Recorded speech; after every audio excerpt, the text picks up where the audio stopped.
Kevin, welcome to Hey, my show. Felix, thanks for having me. Yeah, thank you. Thank you so much for joining the show today. I know my audience are probably wondering, who is Kevin? Who is Kevin?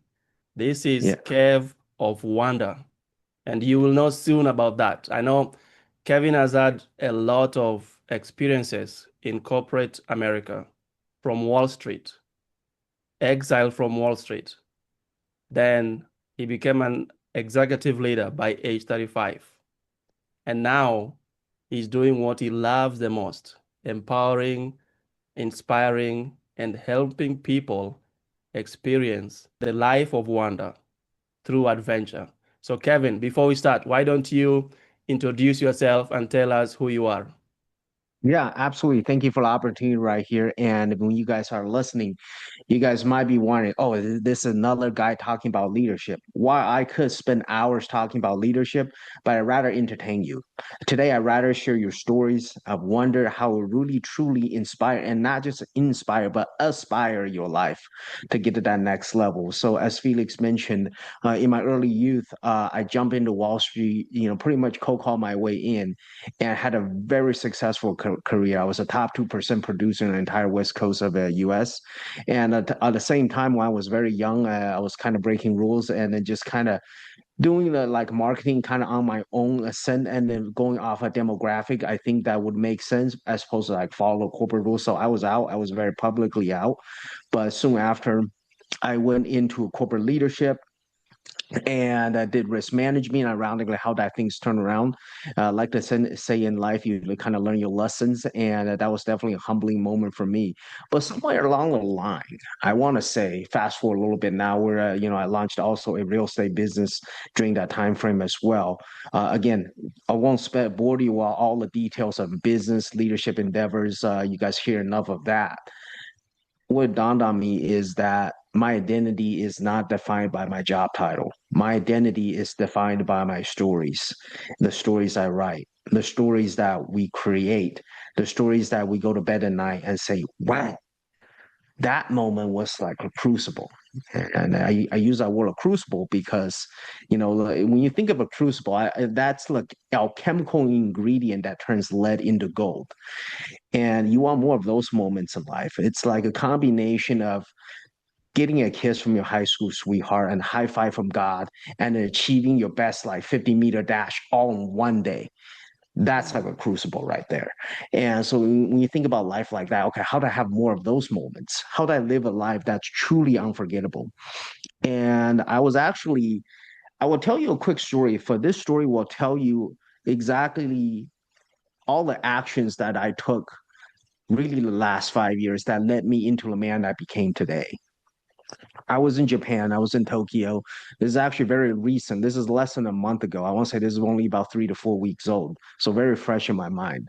I saw this guy. He was hauling a rickshaw for tourists. And if you guys don't know what a rickshaw is, I can send Felix a photo so he could put on a video. But basically, it's a human pulling cart, and then a human would like lift you up and then he will pull you around, and then the targeting market, the person that would be on the seating part of the rickshaw, usually tourists that's visiting a place, and then you have a local that will haul a rickshaw and then just haul like around the neighborhood, take them sightseeing, take some photos, and then just come back. And usually quote unquote for tourists that's a little bit lacking energy. I don't want to use the word lazy, but they just don't want to do the walk themselves. And that's okay. Not here to judge. So I saw this guy. He was like in his 50s, and he was a. You can tell he's been hauling rickshaw for a very long time. This guy was buff. He was ripped, but he's also like sun-kissed. You can tell he's got like tan, just like head to toe. And he was trying to get me to ride a rickshaw. And I approached him and we had a question, how he was stuck. Hey, come ride my rickshaw. And I said, well, hey, tell me what's your name. Because oftentimes when I meet people, rather than just saying no, it's good to be curious. It's good to hear their story. It's good to understand their background. And it turned out that he's in his mid 50s and he's raising a family of four. And he hauls rickshaw for about like 10 hours a day, taking mostly tourists, American tourists, on these rides. And when I heard his story, I was very touched because you can tell this is definitely a hardworking guy. And you look his body physique, you look how hard he works. Like this guy wasn't BSing anything. So I Mm-hmm. said to him, I'm wondering, Oki-san, I said, when was the last time that someone offered you a ride? And then he just started laughing. He didn't take me seriously. He's like, well, I'm the person that pulls people around. And I said to him, well, what if we switch the script? What if for once in your life, you become the American tourist? You become whatever. You can imagine the country where you came from, and I'll pull a rickshaw for you, and I'll take you around the sightseeing. And at first, he still wouldn't take me serious. And then he realized as we talking, I was serious. So I took him on the rickshaw. I got in front of the car. I pulled it up. He got on the back of the car, put my bag back there, and I took him around the block. It was just for like a quick 10 minutes, like around the block. But he was so touched in that moment because in his span of like entire his lifetime of pulling people around, no one has ever asked him that question. Mm-hmm. And towards the end of that trip, and here's a moment that oftentimes in life we don't really account for, because some of the greatest moment in life is not what you do for yourself, is often what you do for others. And Yeah. those moments come spontaneously. They came usually miraculously. He asked if there's anything I'd like to buy, just like souvenirs or anything. And I said, well, I think pretty good, but oh, that's right. I needed some matcha. I need to bring some back. My family happen to like matcha and some people that I know. So I asked them that, where would you recommend I go to like a shop around here, buy some good quality authentic matcha without getting a tourist rip-off tax? That's typically what happens in these street stalls. So he instructed me to go to this store that's with over 160 years of history. They've been in business for over 160 years. So at the end of the rickshaw, we shook hands, had just this amazing moment where just two men looked at each other with respect, of one human being helping another, that of one human being recognize and sees the other human being as a human being, and not just kind of like a utility, if you will. And just like, so we had that moment of a connection, and it was a moment that deeply resonated with me and something I probably won't forget. And by the time I showed up at the tea shop to buy matcha, the shop owner said, "Oh, you must be Kevin." I said, "Yeah, that's me." And then she put two cans of matcha on the table. I said, "Well, these got to be special. How much are they?" They look kind of special, and if she probably hand selected them. And then she said that I've been selling matcha my whole life, and Mm-hmm. Oki-san already called, and some matchas are not for sale, and those batches in front of you, they're not for sale. And then she kind of looked away. And in that moment, I knew what she meant. And it was just a truly honor of a lifetime. And as I put that in my bag, I found like there's like a donation, a charity relief, in front of her store. I put some cash in there because generosity deserves its kind of return. And Mm-hmm. as I walk out of the store, and I said to myself, I'll never forget that memory. And I'll never forget that story because those are the moments I'll remember for the rest of my life. Not that promotion at corporate America, not that recognition of a title of into executive leadership, whatever that is, but how I made a difference in someone's life, how I recognize this rickshaw puller is not just someone who's doing a quote unquote customer service gig, but he's a father of four. Yeah. And everybody, we're all human beings. When we connect with others, hear their story, we interact them, when we treat them with dignity and respect, you'll be amazed how the world turns upside down, and it shows you kindness and generosity in a way that you can't imagine before. So that Mm-hmm. is kind of a story of who I am in a nutshell. And so hopefully that answers your question in my introduction, Felix. Yeah. Thank you for leading us through storytelling to introduce yourself. I think that's a powerful way to answer the question. Tell me about yourself. Yeah, it's interesting as I listen to the story how you went in and the business owner expecting to give you a service, and then you gave him a service. You took him around in his own business. So that made me think that the more you influence others, the more you illuminate your value. So people saw your value as you go. When you turn it around, the business owner saw you, who you are. And that's the relationship that you created. I like how you frame that through storytelling and how you see the value that you want to give to others more than the value that you want for yourself. That's powerful.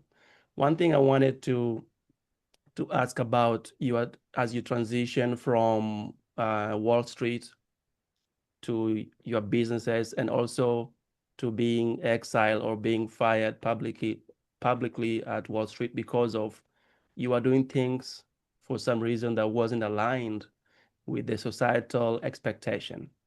I want you to tell me about that.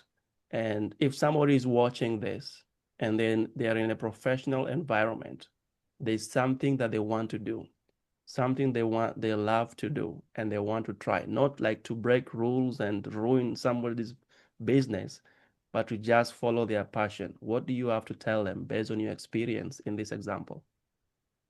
Yeah, that's actually a great question. Now you might be thinking, okay, what sort of rule did I break? It's actually really dumb and really immature at the time. I simply just didn't keep account of business expense receipts. Like I was 24 years old at the time, and in that time, when you partner with like a mutual fund company, like they help out sometimes with advertisement budget.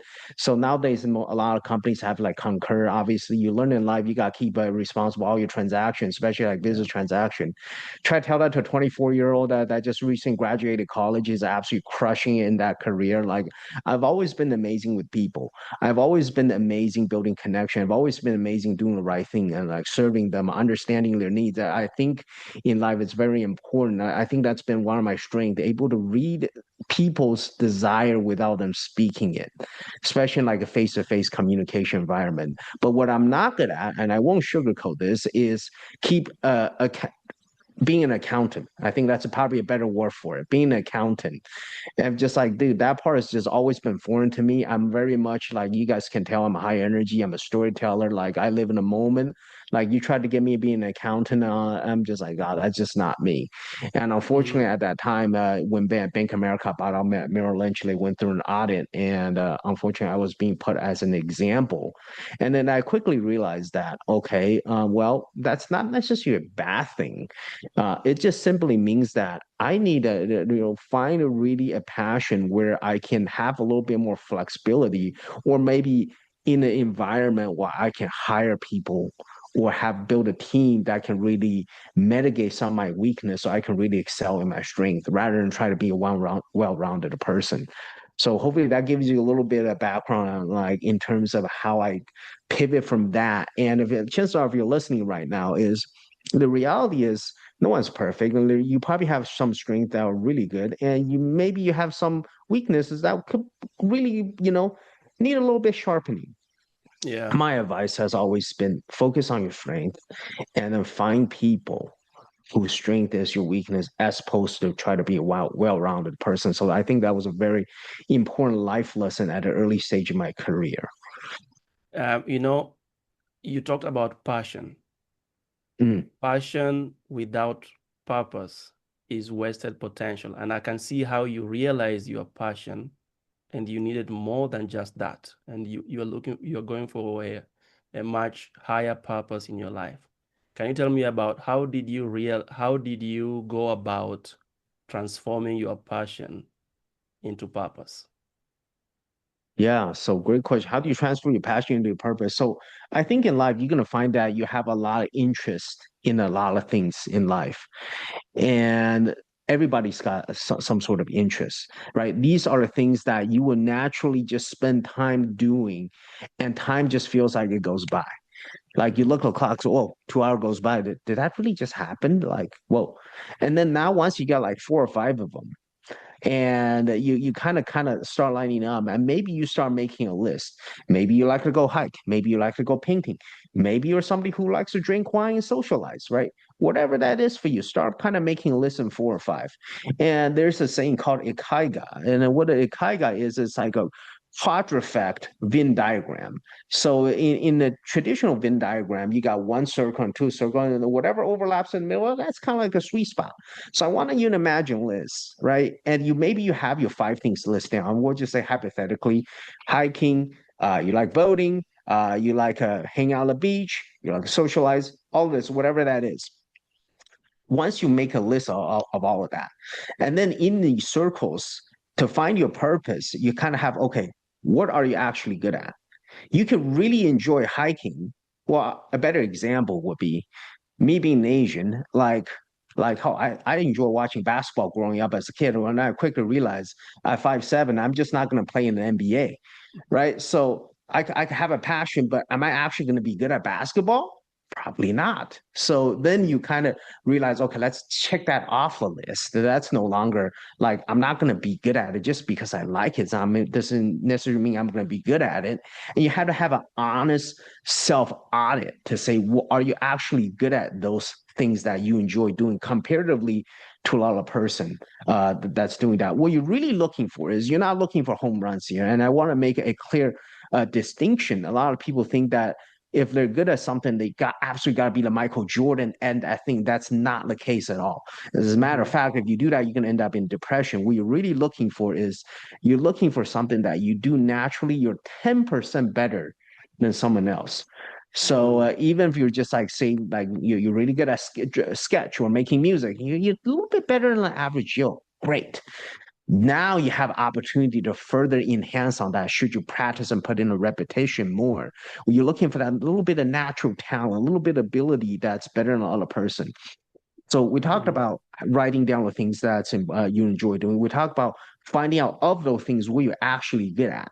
And then you Mhm. overlap to what the world actually needs because your time on this world is limited. I mean, now I will also say that if you're somebody listening that's like 20 years old, you have a lot more time than someone that's 40. And if you're someone that's 40, it might not be advisable to start in a career that's overly saturated. What I mean by that is that just way too much competition in you try to get it, even though you're a little bit better than the average Joe, there's Yeah. just so many people in this career field already. They're just so oversaturated. You're better off finding opportunity where there's less competition. So there's that. You have to understand, okay, what's the market demand for it, right? So we talk about what you like doing, what you're good at, what the market has demand for it. And then lastly is in that field is in what you do, can you make enough compensation? Now, you don't have to make a lot. I want to make a clear distinction. A lot of people say, can I make a lot of money doing this? There's a big difference between being rich and being fulfilled. I'd rather be fulfilled than being rich. How you have to Mm. find out what is your enough look like. Because chances are, if you do something you really enjoy doing, you're better than the average person. You're getting paid for it. The competition is not that stiff. You don't need that much money to reach fulfillment, and you're gonna live a BA life, right? Yeah. In terms of kind of finding your purpose. And then once you narrow all these circles together in that sweet middle dot, for me, I have it on my hat. I got my logo on my hat every morning. Like I go outside, I see this word. I see like, hey, I gotta be an adventure spirit. I'm an adventure guy, Kev. I gotta live my life with a purpose, live with wonder, and then see the miracles in life in everything I do, as opposed to, hey, just go through routine. So at what part of your identity did you have to let go as you are becoming the person that you want to be to finding your purpose? Mm, gosh, that's a great question. I think I have multiple answers to that. Mm-hmm. I think one of the identity I kind of had to let go was when you get hit with like a no, or when there's like a rule. I'll tell you another story actually. I think this is very recent. This is Singapore right here. Oftentimes in life, when we are living in a societal norm, you have an expectation of how to act. Now, I have a caveat. Always be respectful. Always be genuine. Always love people. Always treat people with dignity.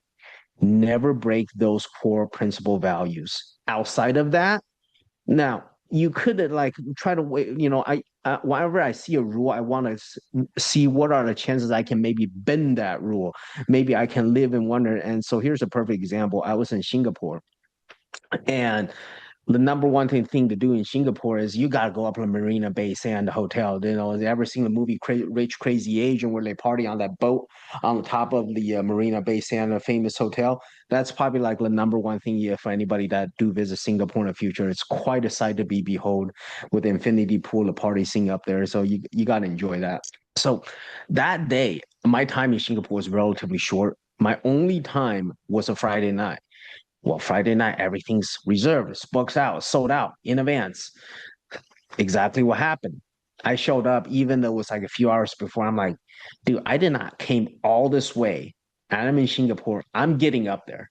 I'm Yeah. getting up to that skyboat, and I'm not taking no for an answer. And I don't have a Hmm. reservation.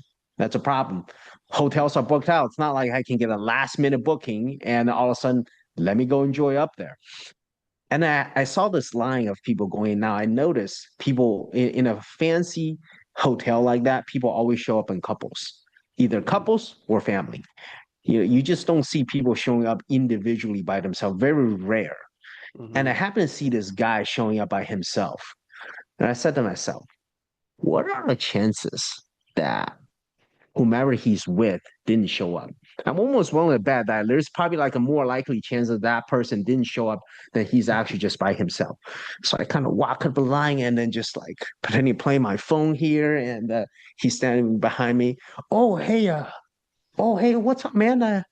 Notice that the color looks good on your shirt, man. Oh, thanks. Where you from? Oh, I'm from Argentina. I'm from USA. And we start talking, and then turn out, just so happened his girlfriend couldn't make it. She couldn't make it today. And he had an extra plus one. And I said, well, I would love to be your extra plus one, and I would love to buy you a drink. And then he agreed. We became fast friends. We chatted through the way in the line. We got up there. Again, I can send you some of these photos so you can kind of share with the audience as they're watching this. Yeah. Yeah. We we we got up there and it was just once in a lifetime experience. Seeing the environment, seeing this, it's literally felt like a boat in the sky. And if you guys Hmm. ever seen that hotel, it's literally designed like that. They got three supporting beams. All these are hotel towers. On the 57th floor is this massive boat in the sky. It's like this massive structure and just such a unique experience. But the story doesn't end there. Because once I got up there, I saw like the captain's quarter of the equivalent of the captain's quarter of the boat, because once you got to the restaurant, each the seat that's essentially by the edge where all the amazing views are also blocked off. So not only it requires a pay reservation, get up there, it requires additional pay reservation, gain those seats, and then there's dinner charge on top of that. There are all these layers. Of course, I didn't have that, and he didn't either. He just had a reservation for a general bar section to be able to Hmm. hang out. So I said to myself, well, came all this way, let's see where the magic could take me. And so I said a little prayer, God, pray for a little bit of miracle tonight, and let's see what happens. So I'm sitting there waiting. And then this is the captain's seat, basically. I want you to imagine the captain's seat of this boat. This is like the best place to have dinner in the entire Singapore, in my opinion. And just so happened, this tape off the seating section, a mother and a young lady shows up. And then I see the concierge remove the tape for them. I said to myself, that seat must be belong to them. And I'm thinking, okay, what do I need to do? What would I need to do to get in that seat, even if it's just for like 5 minutes? You know, obviously I'm not going to intrude their whole evening. They're having a mother-daughter dinner, Yeah. but what could I do? And again, this kind of goes back to what I shared earlier about like providing a service for other people. Is in life, you'll get a lot further by serving others through a service mindset than you would simply asking for you want. And allow me to explain. So my mindset going into this is I don't prepare what I say in advance in a situation like this because anything goes, and chances are they're probably not even from America. So I just approach him, and in my mind, I thought of one thing as I'm approaching the mother and daughter that's sitting in the best seat in the house. How can I make this evening even more magical for them? That was it. Whether it's self-deprecating humor, whether it's just like it may be a share like a story. I feel like I've lived multiple lifetimes worth of interesting story. I can certainly entertain them, whatever it goes. So as I start talking to them, it turned out that she recently got some sort of like a job promotion. They're celebrating her promotion, so I had this reservation tonight. They're from Germany, and they spoke with a little bit of accent, so we had to speak a little slower. And because of that, I kind of went on a little self-deprecating humor route. And then here's the part where I think most people mess up when they're networking and when they connect with people. They go for the ask too quickly.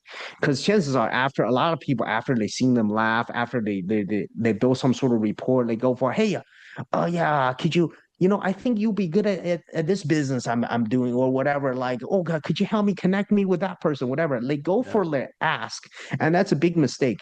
What you want to do in a situation like that, and this is for those that are listening, if your networking is a big part of your strategy, start taking notes, because what you really want to do in a situation like that is work just well as in business, in dating, in anything, is you want to keep deliver value, deliver value, deliver value. And you kind of want to give it maybe for like 5, 10 minutes, Yeah. however that you feel like that's kind of within boundary for you. And then you wait for them to say, oh, anyone I can help you. And that's exactly what happened. So I Yeah. just keep kind of, giving them a little bit of humor, entertain, laugh. We're having a good time. Eventually, about like 7 or 8 minutes into the conversation, Mama, it's like, this is a fun time, right? Would you like to join us for a little bit longer? Grab a drink with us. I said, and I look at them. I say, well, I would love to, dude. I want thank you for asking. I would love to join you for a drink. What about And the but guy? I Yeah, what mm. about the guy that you were able to come up with? Now you are sitting with him on the table. Now you are leaving him for this other group. I had to leave from Lala Group. I went back to Lala Guy in a little bit. I mean, Yeah. there's a code of Mounts gentleman. I think what he saw me doing, he saw me talking to two ladies. He thought I was like flirting with them or something. So it's kind of like gentleman's agreement not to like intervene. Mhm. Uh, so I think, but to answer the question later that night, because my goal was just like, okay, just to hang out. I just want to send that seat for like 5, 10 minutes. I certainly wasn't gonna have dinner with the mom and daughter, right? So and that's exactly what happened. I sat with them, took a photo, and I got a shot of the entire Marina Bay Sands in the best scene in the house. And it was a moment I'll never forget. And then I got back up and I hung out with the guy. I came back, or came up, and then we hung out for a little bit longer. But kind of like a moral to the story is that yeah, just continue to be serving, and eventually they'll ask for it. And if they don't, well, some people will never ask for it. You move on. You kind of set like a time limit for Mhm. that for them to reciprocate a favor, if you will. Mhm. So Yeah. So yeah, any through that story or through that, any part of your identity did you have to let go uh, to see who you are becoming? thank you for framing the question. Sometimes I get lost in the storytelling. The part of the identity I have to let go is a lot of time that people ask themselves, okay, what would you tell the younger self what you would do? If you go back, we hear this all the time. What would you tell a 10-year-old, 20-year-old self? What would you do? What we don't do enough is what will a 20-year-old self tell you today? Because here's what you lost. I say that you literally lost it. You lost your curiosity. I don't know if any 40-year-old says they're more curious, very low, less than 1%, like 0.000. It's so small you don't even see it, that Hmm. they're more curious when they're 15 years old versus they're 40, Yeah. like or like vice versa. You get what I'm saying, right? So it's like, Hmm. so curiosity is a big thing. Like as we get older, our curiosity just tapers off. Like we get stuck into normalcy, we get stuck into societal expectation. Like most people when they see a situation like that, they would never even bother even try to, but I'm just thinking like, let me just be curious, what would happen like when you're a kid, you see this big bow in the sky, you won't be the effing captain. It's like, oh, I'm gonna be the captain, even if it's just for like 2 minutes. Like I could get in the captain seat, right? Like I don't want to just be like, oh, this guy hang on the deck side and like, get in there. Like, let's push your boundary a little bit. Let's go after it. So part of my identity that I had to let go was a lot of the society programming of normalcy, the society programming of Yeah. you need to do this, you need to stay in a swim lane. Yes, that's important. But here's what you gave up. You give up your childhood. You give up that inner voice. And deep down inside, that intuition already know what's right or Yeah. wrong. Yeah. I actually like what you, through your story, you were in this place the last night and the reservations are all booked. You almost did not have a chance to even make it that night. So you did all you could to get to your goal, to get to this experience. And most most professionals always feel stuck. They don't take those steps to ask the right questions, like you said, or dare to be in a different environment, talk to strangers next to a line. That stranger on the line could be the next opportunity, just standing next to them. So I just wanted to ask you this: how do you stay true to your vision when the world around you seems to keep pulling you into comfort? How do you stay true to your vision when the world around you keeps pulling you into comfort? Yeah, I have a perfect answer to that. And the short answer, and I'll kind of give it a little bit long-winded, but let me give you a short answer first. The short answer is we all share the same destination, and that's death. We're all gonna die someday. You get to live once in this world. You get one story to tell. And I don't know if you can even look at your life. And chances are, again, if you're listening, if you're someone in your 30s and your 40s, I want you to think back. Think back to the high school sweetheart that you didn't ask out on a date, that you didn't, and then now they're dating somewhere else. Because I knew chances are, for half of your listening, you deeply resonate with this. You maybe kind of wish it's like, oh man, I wonder what things will work out with that guy or that girl, but I didn't ask them because well my family didn't think that would work out well. Maybe they don't have like same like, education level, they don't have the same societal upbringing or whatever the cultural difference, whatever that is. I think if you were to go back, you would have asked that person out in a heartbeat. And I say this is just a reminder that time doesn't beholden to any of us. And again, I don't know of anybody that I talk to that in their 40s and 50s says, oh, I wish I've taken less risks. Kevin, I wish I've taken less risks. Now, those people do exist. They're usually dead. They've taken too much risks. Unfortunately, they've fallen off a cliff or something. Like obviously have a common sense. What I'm talking about, a lot of these risks are like societal risks. These are like societal opportunities, relationship opportunities, connections opportunities. And the similar could be said for mentorship, like whether it's somebody that you want to be mentored by, whether you want to get into like a career of some sort, that person, you just know that person's going to be an amazing connection for you. Don't hesitate to reach out. Be a little bit assertive, be a little bit persistent. Again, do what I said earlier, show up with respect, did you treat others and always bring value and stuff like that. And things are gonna go far. Be in the world we are today, Mm, everybody is going to try to get you live into the world that they want you to live because everything is so structured. So much of the world is run by big companies, and it's kind of crazy, especially you go overseas. I think this is a lot. And if you think America's bad enough, oh man, where big companies got so much power. Wait till you go to see like overseas in Asia. Oh man, it's really bad. The monopoly over there, it's just like unless you work for some of those big companies and you just really don't even have like a chance of like survival. It just feels like over in some mm, of the parts of the world. So I definitely get the pressure of being wanting to fit in, but just reminding yourself that we're we were all born with one life and we don't get to take any of that with us. You certainly don't get to take a job title with you. You certainly don't get to take a lot of these things. And I think maybe another question I'll add to that is, you know, who do you want at your funeral? And I say this because a lot of people that are really, yeah. really successful. I had a chance to attend some of those funerals, and I think in my early 30s, there were people in the corporate that's been there a long time that passed away. So I had a chance to attend them. the level of joy at those funerals comparatively to someone that's lived an amazing life in their local community, that's really served the people. Maybe they're a local pastor, maybe they're just like a grocery guy, but that person knew everybody.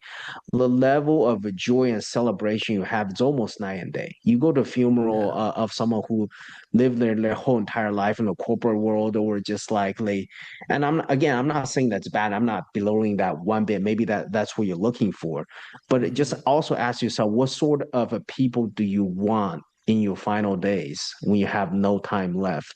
Do you want the people that you can laugh with, that you can have amazing life experience and memory with, or do you want a people with professional accomplishments? And that's something that you really have to decide. And when you make that decision, follow through on which route you want to go. I like that story example of the funeral when you pass and people coming to your funeral not only to cry but also to celebrate your life, and you are saying that people are happy in that funeral because they're talking about you, the life you lived. That reminds Yeah, me of why legacy is very important, because true legacy is the effort of all your goals and the greatness that you bring in the roles you play when you're still alive. So that's powerful. So you talked about your corporate life and in your 20s in Wall Street being exiled, and then in your 30s even more things happened to you. You moved into executive leadership by age 35. Can you tell me about that, and what if somebody is watching this and this is their dream to move into executive leadership? What should they know about how you navigated that path, and any signals you can let them know that they should play with to get to where they want to be? absolutely. So I would first ask the question is the company that you're with, right? Look at the lifestyle of those people in the executive role, and then truly ask yourself, is that the lifestyle I want? Because so oftentimes we get beholden by a work routine, we get beholden by a career track. We forget we become the person that's in that role of a company, whatever that is. So I will first ask the question. Now, hypothetically, let's just say you do want to become that person because you get your significance from your title, from your corporate gig or whatever that is, and power to you. And in that case, if that's something, the route that you want to go, what I would challenge is, okay, start building relationship with people in the company, start building relationship, and then there's common terminology. Okay, be the person that people go to that always gets stuff done. Be that person that's like, you know what? I reached out to Felix, and Felix just gets stuff done. And now you don't have to know everything. And I think it's a huge fallacy to believe that you have to know everything to get everything. Now, what that's why I said earlier, what's so important is start building connection. You just need to have our favors banked up. You need to be a bridger of favors. And so what, let's say hypothetically, say Felix has no idea what to do on project this, this latest AI project requires skill set ABC. Felix does not have ABC, but Felix knows John. John has ABC. But John happened to owe Felix to some favors. Yeah. And then, so John helps Felix out with ABC. They both look good. And then in turns, Felix really knows John on a deeper level. Felix knows John needs help with this project, XYZ. John might not have that skill set. And then Felix is able to bridge a connection between John and Stacy. Stacy have the skill set ABC that can help John out. So when you can become a bridger of connection within even your corporate environment, be the person people can rely to get stuff done, your name will quickly raise to the top. And then another big thing is you guys have already heard this is be the person everybody likes, and a lot of times that this is hit or miss, and you have to really read the culture of your company. Every culture is a little different, and where I worked, it's confidence shine, authenticity shine. Now that's not the case in every culture. In some corporate culture, like they don't want you to be a little too outspoken. So if you want to get promoted, that's where you want to go, and you're somewhat outspoken. Again, my advice, just my 2 cent, be yourself. And that role at executive leadership, if that's what you want, if you have to change yourself to get that role, don't do it. Find another company that will Yeah. get you the executive leadership that will fit your personality better. Yeah.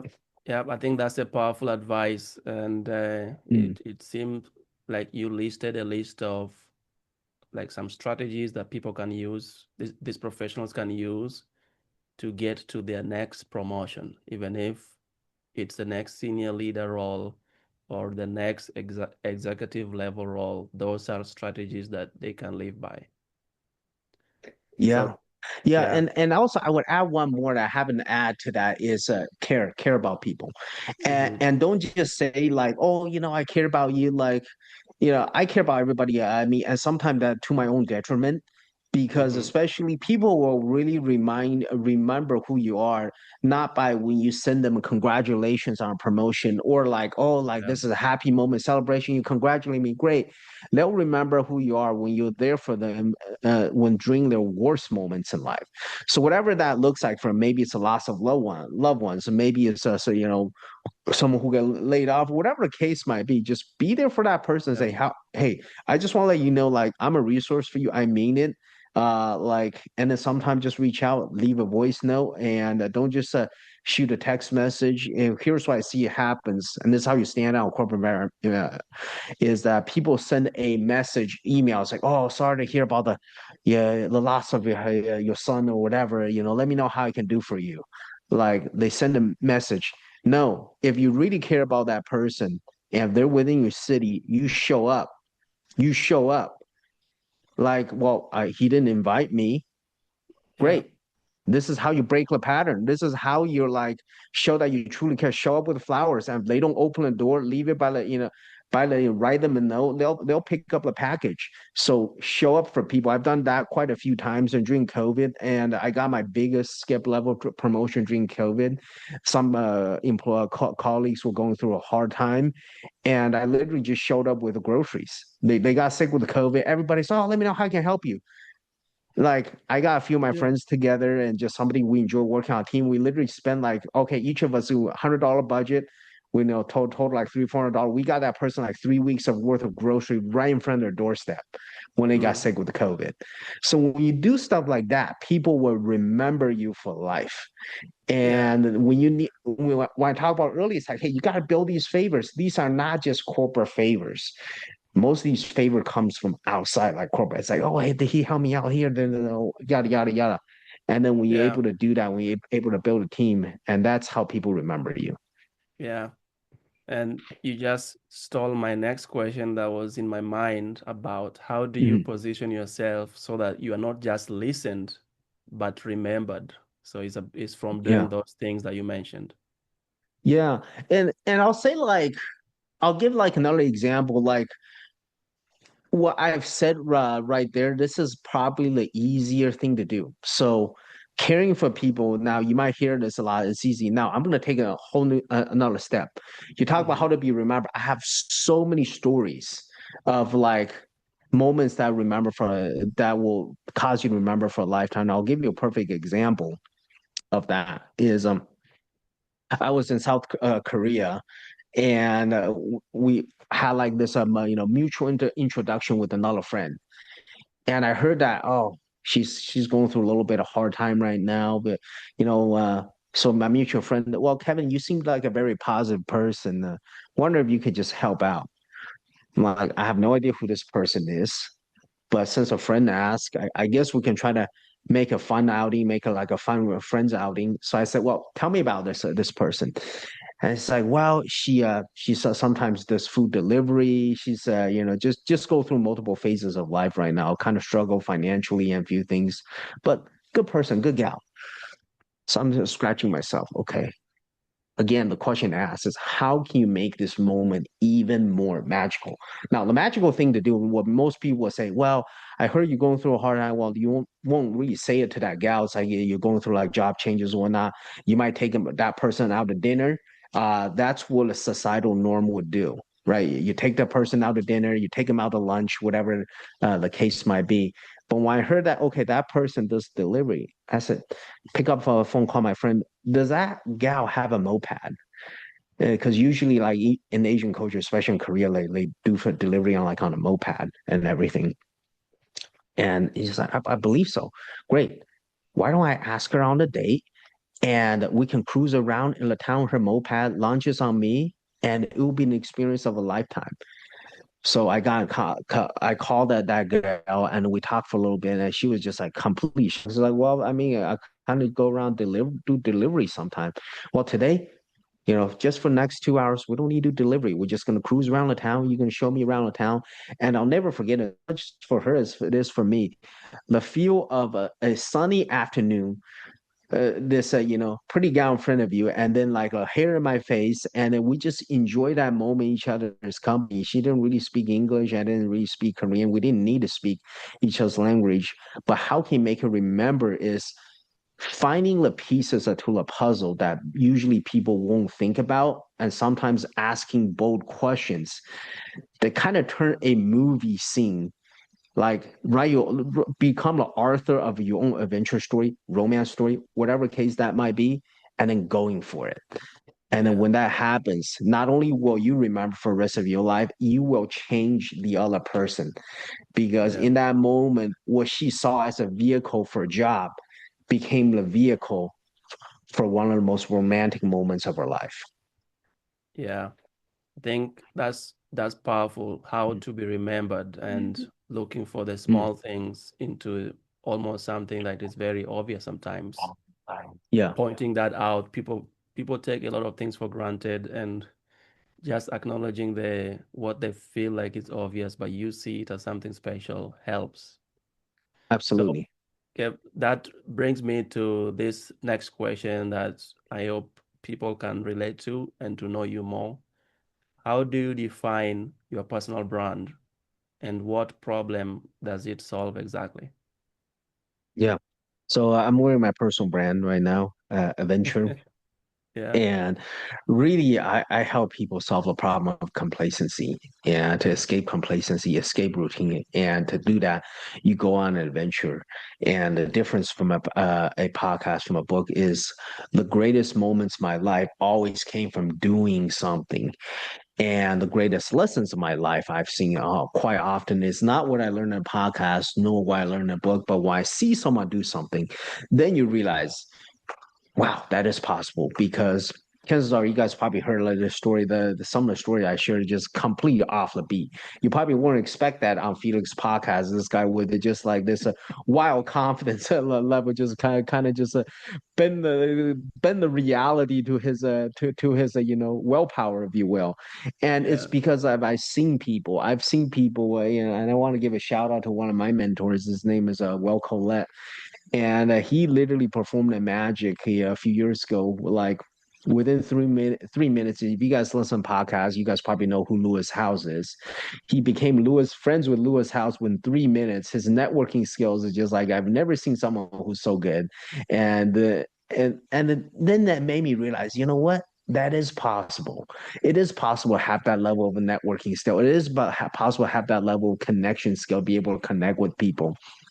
So throughout a lot of that, kind of go back to what you said right here, Felix, is that well, what is my brand? And my brand is help people escape complacency and to do so by actually going on adventure. Now I host like adventures anywhere from like 7 days to like 14 days all over the seas.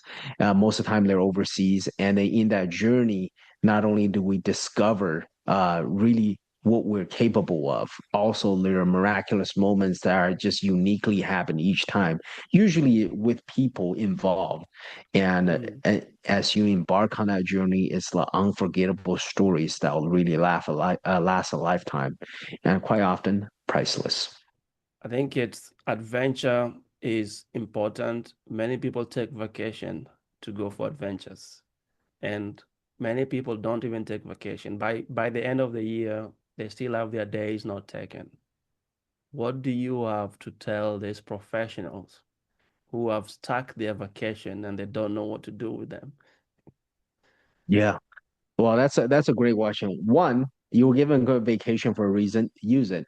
Yeah, And It's so easy because I was in that routine, and we probably all felt that way, especially during COVID, where like, oh, we had all these vacation banked up, nowhere to use it. Everyone said where it's just kind of like locked down, whatever the case. And so when you're giving that vacation time, like that's the perfect time to really plan something for yourself. It doesn't have to be exuberant. It doesn't have to be some of the crazy wild adventures I mentioned, but you can literally even just go like north, go out to a new environment, preferably a little bit further away from home would be better because it is the duality of things that's truly beautiful. When you work for so long, you forgot what's like to be outside of your routine. Now, conversely, when you've been spontaneous for so long, sometimes in my case, is when you go on venture for sometime a month end at a time, is you forget the beauty of having a routine. And boy, was I glad I came back to the US after this big Asia adventure. So, one, take that vacation, bet on yourself, do something that will really light you up and actually do it. Don't just like put it on your calendar, put a down payment down. What usually find with people is they don't put the money down to something or buy the tickets, they're not going to make it happen. So you got to get financially invested to make that into reality, one. And then two, if you're somebody who's already kind of doing that, kind of like going on trips or vacation already, I'm going to challenge you to go to another level. And that's what Felix mentioned earlier. Well, what is the difference between what I do at a venture and a vacation? Really, the primary difference is adventure embrace the discomfort and the struggle, where Yeah, vacation doesn't. And yeah, that's really the only difference. You go back to what I said earlier. It's like I didn't care. People laughed at me when I was hauling that rickshaw for that guy. I didn't care that it was heavy, and I'm like, oh man, like I was sweating. I didn't care. A lot of people go on vacation. Oh, I don't want to sweat. I don't want to work. I don't want. You realize the greatest moments you'll ever have in your life were all because you fought for something. You fought for a relationship. You fought for a friend. You fought for a cause. But the catalyst fighting is you have to sacrifice something, whether it's your energy, whether it's your financial resource, whether it's your time, whatever it is, you have to sacrifice. And that in itself is discomfort and struggle. And when you embrace that, when you do that over and over again, not only you grow as a person, that's yeah. true growth right there. Taking selfies by the beach is not growth. Unfortunately, that it looks good on Instagram, but yeah, again, 10, 20 years from now, you're going to look back and those are not the stories that's going to light up your soul. Okay, but I think now I see that you have this cave of wonder, life of wonder. Now Mhm. I keep calling you Kev as if I know you for 100 years already.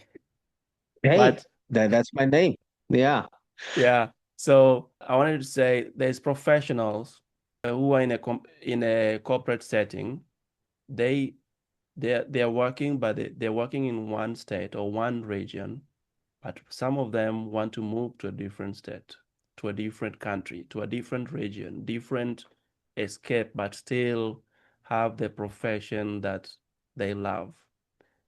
What do you have to tell them in terms of adventure for them to just take that action and go and still live the life that that is fulfilling to them? Yeah, I want to be careful with that question because sometimes what you're, especially if you work for a place that requires you go to the office, you might not find that career in another state. And you kind of have to be okay with that because now there is a big move to go back to the office. So all my corporate friends are saying they're all being, relocate back to office. So Mhm. nowadays, I feel like that's harder to do. Back then, a few years ago, that remote working culture was a pretty big thing. Maybe who knows? Maybe you can find it, but I think to kind of answer the question, right? How are you able to go to another state, go on that adventure, and then still kind of retain your professional? I think having an idea, you have to be the master of your own time. And what I mean by that is I like to wake up early. I like to give the first few hours myself to me, whether that's I do a cold plunge sometime, whether I go out and walk in the sun for a bit. That sets up my day for success. And then I give my most productivity time. Right now, it's about like 9:30 here in the morning. I'm recording a podcast with Felix. I give my most productive time to my working hours, whatever that looks Mhm. like. And then when this is done, usually by like 3 or 4, and then it starts going out, okay, what are the things I want to do to add some spontaneity in the life, whether it's this weekend to plan something or I will say it's a little hard in terms of because I don't also don't want to confuse the word adventure because when you move into like a location, you got to get used to like the routine. But what I would just say, even like on a weekend, just go out there, try something new that you haven't done before after you dedicate your out working hours, finding something that it fits.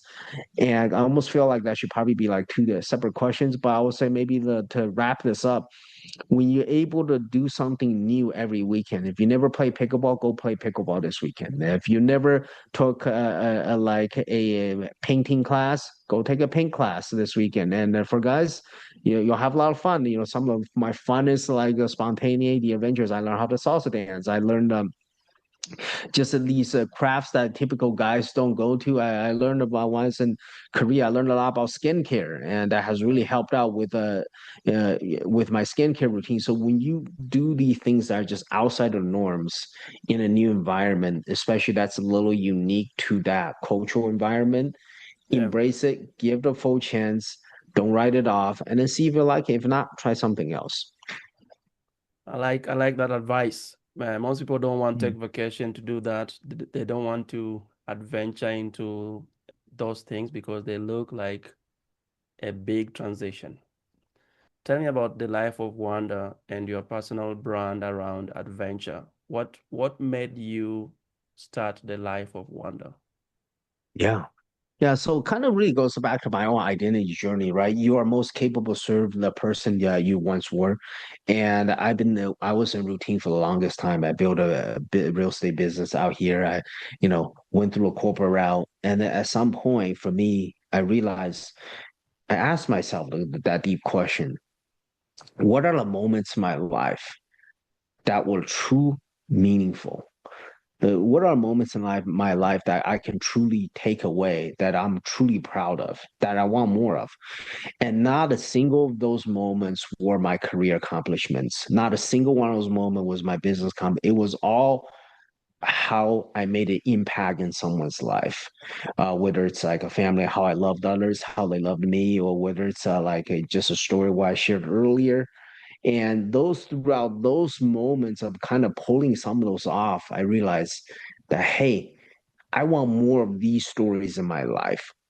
I won't Hmm. spend the remaining of my life. It was almost like I spent the first half of my life living the American life, living go through the routines of the corporate, go through routines of building a business and everything. Now I want to spend the second half of my life betting on myself, betting on my dream, betting on, okay, how do we replicate it? How do we be able to take more people on these life-changing experiences and so they could experience the wonder of a new environment? Because there are multiple parts about like going on a venture and wondering. One is you need to be in a new environment. You can't Yeah. have wonder in your existing environment because we're all a byproduct of our environment. And especially chances are if you work in the environment you're in is very much a routine working environment for a lot of people listening. And so you have to be in a new environment, ideally a place that speaks a different language. When Hmm. you're all of a sudden you're in a country that speaks a different language, people treat you as a average dude. You no longer get treated based on your job title.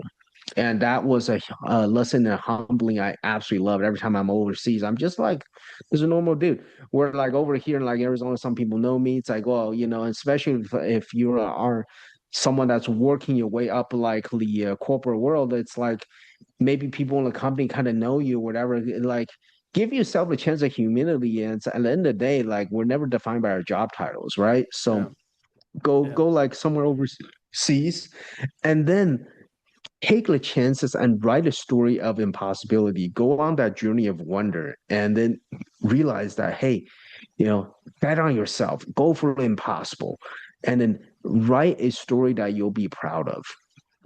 So that's what Yeah. really led me to start this. It's like, hey, I wanted to share more of these stories not just with me, but help others write their story as well. And that's really been life changing every time I take my clients on these trips. Happened quite a few times now. They all sign up for more trips. They're all just like, oh man, this has been absolutely life changing. And those are the moments, like, for example, when we go hike Mount Fuji in the snow, we go scuba diving in Okinawa. And then, and some of those stories that, like, it would just take me too long to share. Hmm. But all in all, it's Yeah. to sum it up, your question is bet on yourself. You got one life in this world and make it count, make a difference. Yeah.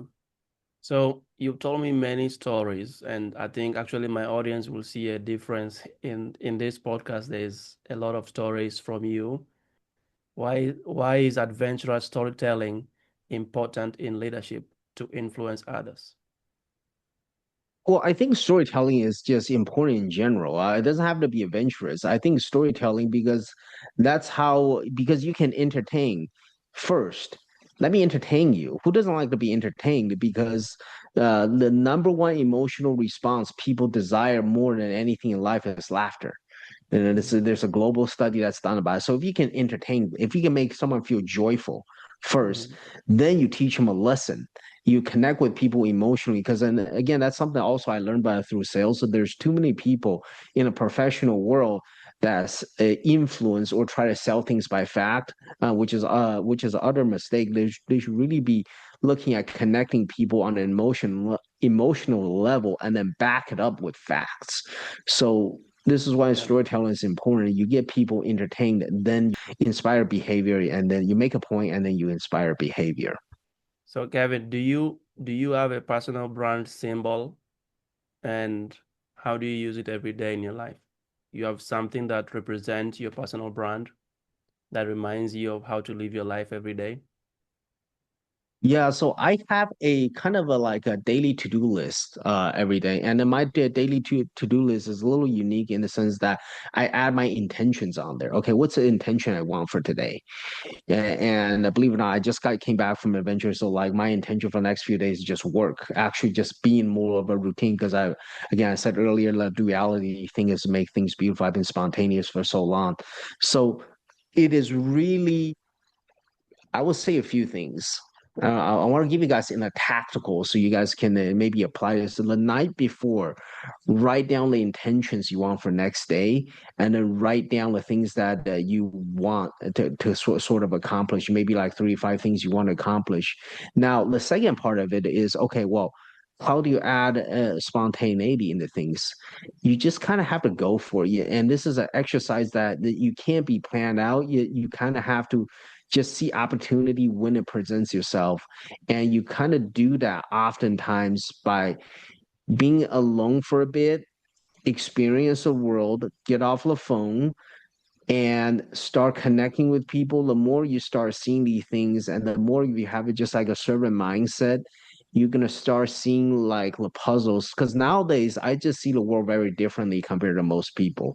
Like I go on a trip, like within on average, I'll have like epic stories like every other day where like when I first started doing this, it was literally like once a month because I Mhm. would just do like a normal touristy things. I was like, oh, go there, take a picture, stay there, and then they try this food and maybe do this hike. But nowadays, I'm like, okay, I'll share like another quick story on that. I was in Hualien, Taiwan, and I saw this guy. He looked kind of like me, but maybe like a 10 years old version of me. I was curious. I'm like, whoa, this guy kind of looked like me. Now, for most people, they would just like pass by. They wouldn't even bother. And he's a second generation watermelon farmer. I knew because I approached him. I had a conversation. We laughed and we had a good time. And then next morning, since I didn't have a chance to really do my workout routine, I asked if I can help him. And every morning he would take a truckload of watermelons, and he would load all the watermelons in the truckload. His job as a watermelon, he's the kind of supply chain guy. He would then sells it to Mhm. the farmers market stalls, and then the Yeah. farmers market with the actual rent stalls would sell his watermelon, basically. Hmm. And so I thought, well, why don't I just help you deliver these? And just so happened to be pouring the next day. It was raining, but I didn't care. I got a watermelon. I haul into a store kind of one by one. It's a great workout. You talk about like deadlift with watermelon. That's kind of what it felt like. And it was fun. Yeah. And towards the end of it, we had such a good time. And then he asked me, hey, if he can buy me lunch. And I know that guy doesn't make a lot of money. And a lot of people now, when they see someone like that, like, I'm not going to bother. There's nothing I can learn from that guy. Right. Like, people might label him as maybe not super educated. He's just a watermelon farmer, lives out in rural Taiwan. But I see that guy as someone's uncle. Man, I see that as like look like me. There's a chance maybe he's my lost uncle. I don't know. I'm making this up now. So, Yeah. he asked me like anything he can buy me for lunch. I said, well, you know, I would love to have some from your farm. That's some money you can't buy. And they said, well, I can't eat a whole watermelon by myself. How about like anything else you've got? He said, how about this? He gave me an entire papaya. So I had a whole papaya for lunch. Wow. And that was a lunch I will not forget because that papaya was raised with love. It was raised with someone who looked like me. And I had an amazing lunch. And so just moments like this when when Felix talked about earlier, okay, what I do to get in the world, it's hard to describe. A lot of it, I do think it just comes with experience. When you've been traveling so much, when you've gone on so many adventures, you see people differently. You see people as part of your family. You no longer see this guy by his job title as a watermelon farmer. I see him as my family that kind of looked like me and I connected with him. Yeah. That's powerful. I have a similar experience. I went back to Kenya for the first time, and this boy saw us, and he came to us. They're the people that by the Indian Ocean, they're carvings, they're creating carvings, and actually Mhm. this is it. This thing here, Let's uh, go. Wow. this thing here. So these guys approached me, so like that's the map of Africa, and then that's the big five animals. Mm, And I told him what to write on mm. here. So, but That's awesome. he told me what he could do, and I told him, okay, go make me this. The next day he brought me this, and I paid him. But it was interesting how most people always chase them, like they don't listen to them and they don't want to hear their story. And in that moment, I actually taught him the meaning of personal branding and and how he could actually make more of this. So that was a powerful moment. And I can relate to your story about the watermelon boy or guy and how you ended up having lunch and having that experience. So, Mhm. Kevin, are you ready to move to rapid fire questions? Yeah, go for it, man. Yeah. All right. What's the biggest myth about leadership? The biggest myth about leadership is probably you have to be someone to be a leader. I think that's the biggest myth that you just need to lead. You just start, and that there's somebody you can influence right now, even if it's your brother or sister, even if it's just your coworker, even if it's a guy on a bus. You could be a leader, and then hey, you see an old person that coming on a bus, let them have that seat. That's a servant leadership attribute. So you start today, and do not delay. One book every business leader should read. Gosh, I got so many. Like probably I'm gonna give I have to give like a few, you know. I'm gonna give it like an old school one would be Think and Grow Rich by Napoleon Hill. That's a classic. And a new one I recently just read that I absolutely really enjoyed, The Five Types of Wealth by Sahel Bloom. That's a really good book. I just read that and that's been absolutely amazing. So I think probably I will start there and yeah, I will start with those two. Perfect. Morning routine or a night owl? Uh, Definitely morning routine. I used to be a night owl, but now like I really like to structure my day. I'm very protective of my energy, and I found when I have a good morning routine, it tends to carry me through most of the day. Great. One thing people always get wrong about you. One thing people always, I think, like stereotype me as a smart guy, well, I'm not saying that, I'm not intelligent, but I'm a lot more spontaneous, a lot more fun. Than like, well, after people like get to know me, it's like, oh, this guy's fun to be around. Like they didn't see that about me at first. Yeah. Interesting. What's the first word that comes to mind when you hear the word life of wonder? What's the third thing? Just believe in the possible, bet on yourself, and just go for it. Just go for it. Yeah. If you weren't in this industry, what will it be? If I weren't in this industry, Yeah, it can be yeah. your If I current weren't in business. this industry, I think I'll probably do some sort of, that's a good question. I'll probably either, do more real estate. Maybe I'll do some sort of consulting for like a company. Maybe I might even do ministry. I'm a man of faith, so I enjoy doing that. So it'll probably be one of those three. If leadership had a soundtrack, what would your theme song be? Probably don't stop believing. I think that's a classic. I think when you said that, I think so many times in leadership, so many times in life, you have to believe in the end result, despite like what I say is always the darkest before dawn, right? There's going to be a lot of ups and downs in life, but you have to talk to yourself and believe in the ending. Good. What's the biggest advice you've ever received? What's the biggest of advice I've ever received? Do the right thing, not just what's right for you. Powerful. Mm. What's the biggest risk you've ever taken? Biggest risk I've ever taken, quite a lot. There's underwater or like a high peaks. I've been through all of it. I think probably the biggest one is I was robbed at night point in Thailand. Yeah, I was in the wrong place at the wrong time, partly my fault. And I kind of had to talk and sing myself well out of that. So that's story for another time. But that's probably like betting on my charisma after being in a really bad situation. So you've worked in Wall Street, you've worked in real estate, and now you're also doing your own business.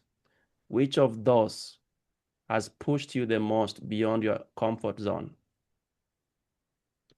Yeah, I think it's either the Wall Street or I think if you ask me a few more years from now, I think this is going to be this business because I was in Wall Street at such a young time at a young age, you're very impressionable. So I was kind of thrown into like the boiler room, if you will, at that age. But now I think looking at going forward is probably going to be this business because there are just so many personalities that I have to lead. And also, there's just so many unpredictable moments. You just have to be continuously on the fly and then believing things will work out. So, Kevin, if anybody is watching this and they have enjoyed what we've talked about so far, adventure, overcoming complacency, the power of storytelling, and through your story from Wall Street to being exiled in Wall Street to becoming executive leader by age 35. And one thing I forgot to mention is you've spoken in front of 30,000 people. That's quite an experience. Can you, what kind of advice do you have for them if somebody who has listened to this podcast up to this moment?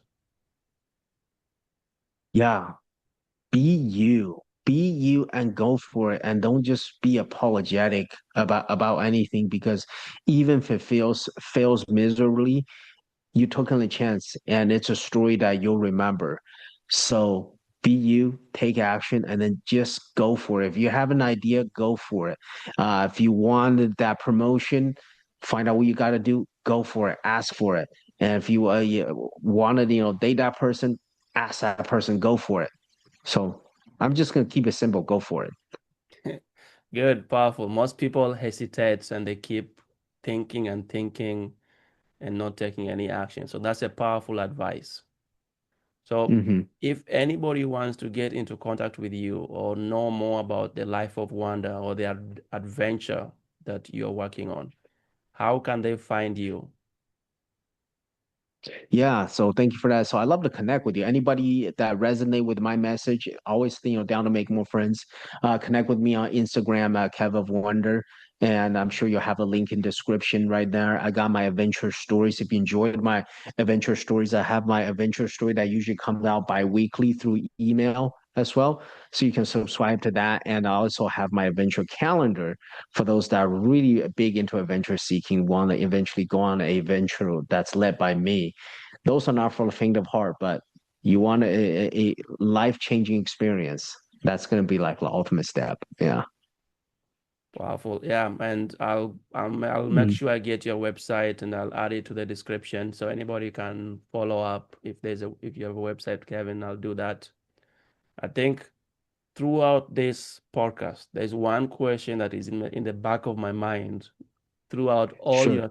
all your stories, and this is the one question I want to end with. You saw a businessman and you change his service. You wanted to give him a ride, then you getting the ride.